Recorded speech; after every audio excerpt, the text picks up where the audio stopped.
tonight, another example of how the Interstate 10 project will change the city of Beaumont. The city will block off 8th and 9th Streets from connecting to the I-10 access road in the Oaks Historic District. And the state will build a sound barrier to mute the noise from the interstate. There are other examples of sound barriers in the city. One is along the East Tex Freeway access road north of Delaware. That's where we find KFDM's Mello Stiles with the details on this project. Mello? One of those sound barriers is actually right behind me. Let's take a look at it. This one is 14 feet high. And when I talked to Councilman Chris Derrier earlier today, he says the one that's going to be on the Oaks Historic District right off I-10 on 8th and 9th Street is going to be a little bit higher than this. And residents tell me that they're ready to see if it will work.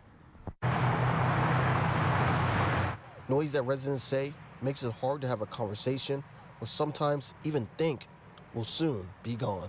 As part of the I-10 US 69 Interchange project, the city of Beaumont will block off 8th and 9th Streets from the access road.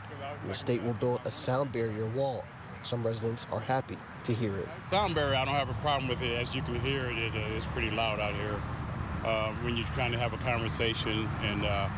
But I don't have a problem with it, but I'm probably going to miss, looking at the traffic. Some residents who live near Stewart say the wall will interrupt them from sitting on their porches and enjoying the sunset.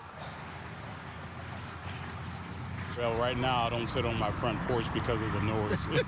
Yes, sir. The city has other sound barriers. This one is in front of Autumn Oaks apartment complex. I think I like it the way it was before. Because you can't, I like to sit outside, in the morning, see the traffic car pass by. You can see things. With this up, you can't see anything. But does the wall serve its purpose by blocking out the noise? You can still hear the noise, by where I'm living at. I'm right here by the road. Right. So it don't really help. So not everyone is pleased with the sound barrier that's currently up. Other residents who live near 8th and 9th Streets are ready to try out the sound barriers for themselves.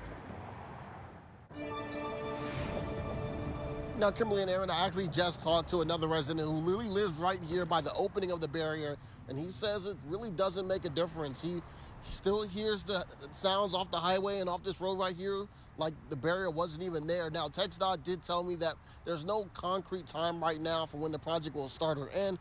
Right now, they're just working to get out bids that will be happening in the next few months. Live in Beaumont tonight, Mello Stiles, KFDM 6 News.